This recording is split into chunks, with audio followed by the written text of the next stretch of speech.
আসসালামু আলাইকুম, this is Sajibul from Sajibul's blog. নিয়ে আসলাম আমার একটা নতুন ভিডিও। পাবনার মুক্তমঞ্চে শুরু হয়ে গেছে বৈশাখী মেলা, আর আমরা এখানে আসবো না তাই কখনো হয় নাকি? বরাবরের মতো আমরা মুক্তমঞ্চের সামনে চলে আসছি, আর এখন এই গেট দিয়ে ভিতরে প্রবেশ করা পালা। আর আমার সঙ্গে ছিল সুদীপ্ত ঘোষ, আমার আরেকটা বন্ধু নাইমুর রহমান নাইম।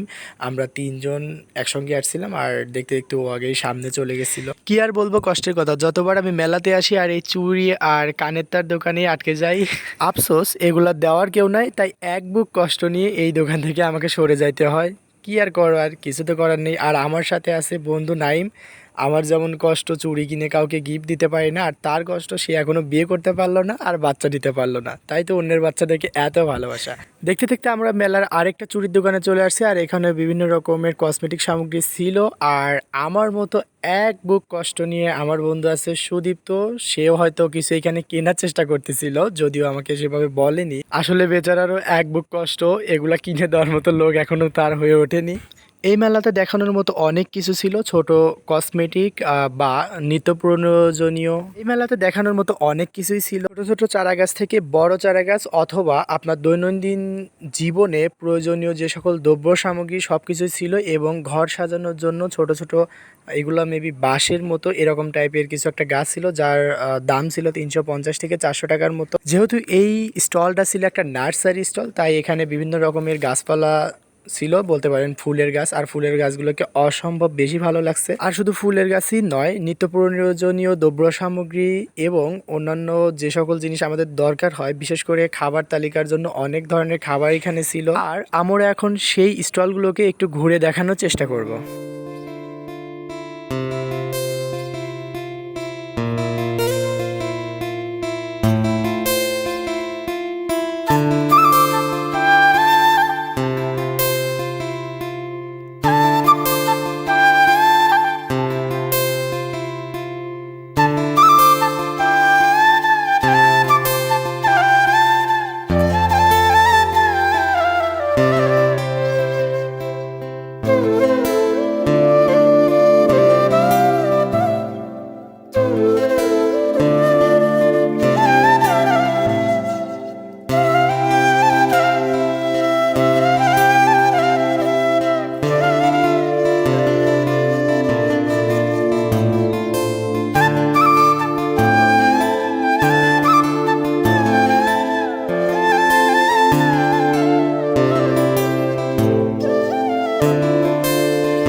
মেলাতে আসবেন, দোকান দেখবেন, খাওয়া দাওয়া করবেন, ঘুরে চলে যাবেন, তাই কখনো হয় নাকি? চলেন একটু বিনোদন নেওয়া যাক।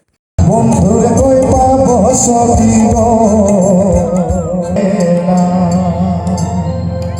এটা ছিল হালকা সময়ের একদম শর্টকাট বিনোদন। আপনার ঐতিহ্যবাহী মুক্তমঞ্চের কথা বলতে গেলেই বলা যায়, বিভিন্ন ধরনের ঐতিহ্যপূর্ণ সাংস্কৃতিক অনুষ্ঠান এবং চলমান বিনোদন ব্যবস্থাগুলোর সকল ধরনের আয়োজন এই মুক্তমঞ্চে করা হয়ে থাকে। মেলাতে যে বিষয়টি আমার সবচেয়ে বেশি ভালো লাগছে সেটা হচ্ছে এই মেলাতে সিকিউরিটি কন্ট্রোল রুম ছিল, যা আমাদের জন্য খুবই দরকার। এবং বিভিন্ন ধরনের অসঙ্গতিপূর্ণ যদি বিপজ্জনক কোনো কিছু হয় সেগুলোকে কন্ট্রোল করার জন্য এটা অনেক বেশি ভালো ছিল। আর মেলার পণ্য সামগ্রীর কথা বলতে গেলে বলা যায়, দৈনন্দিন জীবনে একজন ব্যক্তির যা যা দরকার সবকিছুই এখানে উপস্থিত ছিল, যা আপনি না আসলে বুঝতে পারবেন না। জানি না আমার ক্যামেরার মাধ্যমে আমি কতটুকু দেখাইতে পারছি বা বোঝাইতে পারছি, তবে আজকের মতো আমি এখানে বিদায় নিচ্ছি। দেখা হবে নতুন কোনো ভিডিওতে। সবাই ভালো থাকবেন, সুস্থ থাকবেন। আল্লাহ হাফেজ।